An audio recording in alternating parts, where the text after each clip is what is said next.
I'm Elaine Penhaul, founder of Lemon and Lime. We specialise in getting properties ready for sale so that all of our clients can achieve the highest possible offer for their home in the shortest possible time.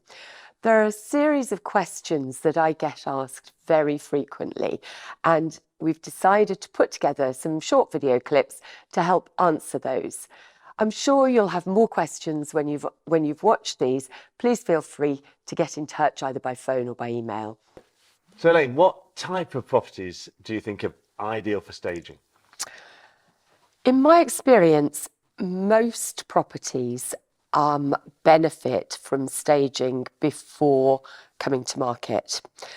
I will qualify that slightly. So we've got a lot of experience over the last 10 years or so of staging properties that are new build, that are vacant for other reasons. Perhaps somebody's relocated, for example, or it's somebody's passed away or moved into a home and the property's been left vacant or partially vacant, and also occupied homes.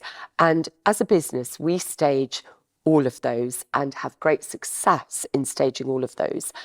The bit that I would qualify is that occasionally we come across a house that is clearly a project house.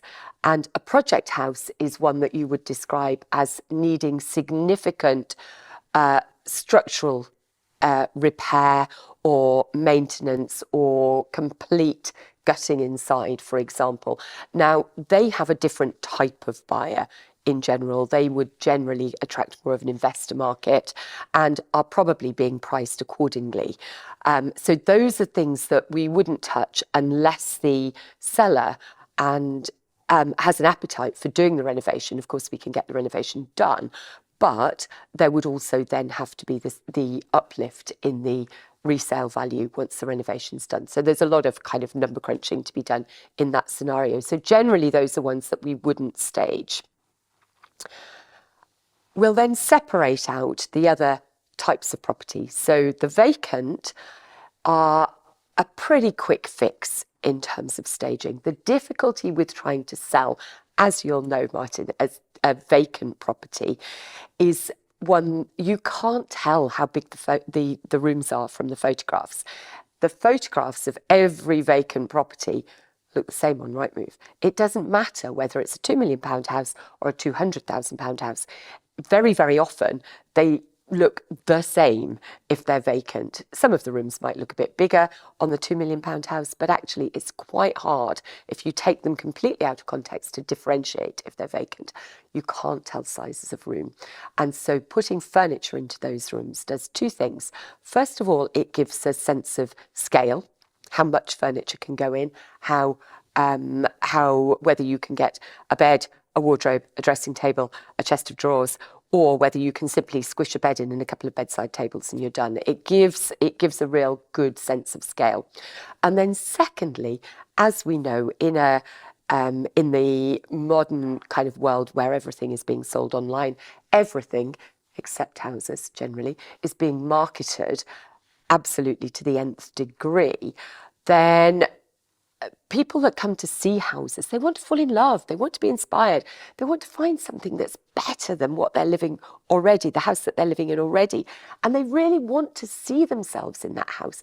The minute, and you will have seen it as an estate agent, the minute they go and look at something, they want to take photos on their phone, they want to send them to their mates, they want to put them on their Instagram feed. Wow, look what I've seen. You can't do that with an empty house, trust me. Oh, look, it's got white walls and a grey carpet. Whoa. It's not exciting, is it? So and the vacants are a very quick fix in staging terms. Occupied properties are a little bit more complex because while somebody's living in, there's obviously a big sentimental attachment to the house. There's a big emotional gulf really to be crossed before somebody gets from the point of living in their home exactly as it is and selling their home, seeing it as a capital asset, and they're trying to realise the maximum for that capital asset. So in an occupied home, the skills as a staging business that we need are different.